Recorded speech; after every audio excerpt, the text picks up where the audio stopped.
बिस्मिल्लाहिर्रहमानिर्रहीम। शहज़ाद उमरानी तरफ़ां सिक भरियो सलाम क़बूल पे। हिकिड़ो उर्दू जो पहाको आहे, जो कल करना है वो आज कर, जो आज करना है वो अभी कर। छो जो ज़िंदगीअ ते को बि भरोसो कोन्हे। तव्हांजा जेके बि रहियल कम आहिनि, ज़िंदगीअ जा जेके ख़ासि कम आहिनि, पंहिंजे बचड़नि जे हवाले सां, पंहिंजी फैमिली जे हवाले सां, पंहिंजे भाइरनि जे हवाले सां, पंहिंजी बिरादरी जे हवाले सां। हिकिड़ो ॿियो बि पहाको आहे त सामान 100 बरस का पल की ख़बर नहीं। हिकिड़ो बुज़ुर्ग हुयो, हुनजी हज़रत इज़राइल सां दोस्ती थी। ही काफ़ी साल हुन सां दोस्ती हुनजी हली। उनखे इहो चई त जॾहिं बि मुंहिंजे मौत जो वक़्तु वेझो अचे त मूंखे को न्यापो करे, कासिद करे मूंखे ॿुधाइजांइ त मां तयारी वठां। हिकिड़े ॾींहुं उहो हज़रत इज़राइल ओचिते हिन जे साम्हूं आयो, पर हुनजो रंग जेको हो त मटियल हुयो। हिन पुछा किस ॾे हाल वाल, अॼु तुंहिंजो चहिरो मूंखे साॻियो नज़र नथो अचे। चई जॾहिं मां कंहिंजो साह कब्ज़ करणु वेंदो आहियां त मुंहिंजी कैफ़ियत उहा आहे जेका चेंज थी वेंदी आहे। हुन चयुसि अॼु कंहिंजो साह कढणु आहे? चई तुंहिंजो। चई तूं मुंहिंजो दोस्त आहीं, तोखे जो मूं चयो त मूंखे ॿुधाइजांइ, न्यापो कजांइ, को कासिद कजांइ। चई मां तोखे ज़िंदगी में 3 दफ़ा कासिद कयो आहे। चयो मूं वटि त को कासिद पहुतो ई कोन्हे। हज़रत इज़राइल उनखे चयो त ज़िंदगीअ में पहिरियों कासिद तव्हां ॾे जॾहिं आयो त तव्हांजा वार अछा थिया। तव्हांखे थोरो ध्यानु करणु खपे हा त ही न्यापो छाजो आहे। ऐं ॿियो दफ़ो कासिद जॾहिं आयो त तव्हां कमज़ोर थी चुका हुआ, तव्हांखे कुझु बीमारियुनि वठु कयो, तव्हांजी चेल बि कमु घटि पई करे। तव्हां हिते बि सम्झी सघो पिया त हीउ हिकिड़ो कासिद आहे त तव्हां हिकिड़े बिस्तर ते पिया आहियो, तव्हांजी दीद बि हाणे घटि आहे, तव्हां मूंखां काथे भॼी नथा सघो। जॾहिं मां हज़रत इज़राइल आहियां त मां कंहिं इंसान खे तव्हां ॾे कीअं थो मोकिले सघां।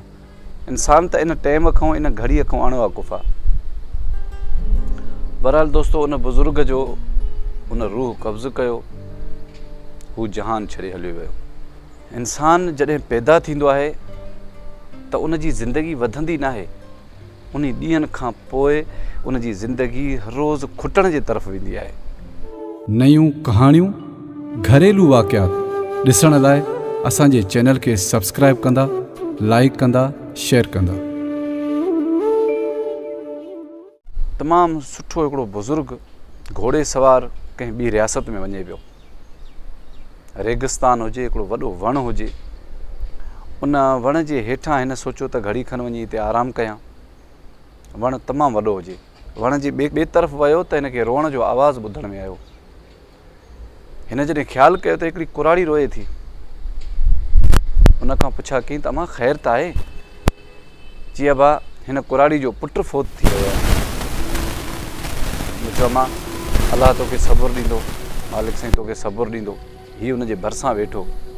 कुराड़ी रोए पई, रड़ियूं पई करे, ॾुख मां चवे पई त अबा मुंहिंजे पुट खे शहपरनि जी सावल अञा नई पई थिए। अमां उमिरि घणी हुयसि? चई अबा बसि इहो 300 साल।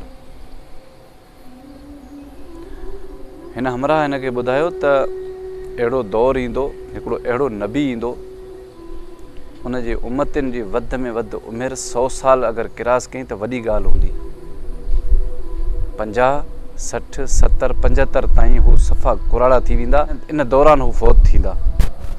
70 ताईं हुननि जी वॾी ॻाल्हि हूंदी। कुराड़ी वरी रोअणु शुरू कयो। हुन चयोसि अमां सबुरु कर, अलाह तोखे सबुरु ॾींदो। हुन चयो अबा मां पंहिंजे पुट लाइ नथी रोआं, मां उन्हनि नबीअ जे उमतनि लाइ रोआं थी त 50 साल जे लाइ, 60 साल जे लाइ इहे पैदा छो था थियनि? पोइ अलाह हिननि खे छो थो पैदा करे? चई अमां ॿी ॻाल्हि ॿुध, इहे जंगियूं बि कंदा, इहे वॾा वॾा महल बि ठाहींदा, वॾियूं ख़ुशियूं ख़रीद कंदा। हुन चयो अबा इन उमिरि लाइ? दोस्तो, कहाणी जो मक़सदु इहो आहे त असां उहे उमिती आहियूं। केतिरो असां वटि हिर्स बि आहे, केतिरी चालाकी बि आहे।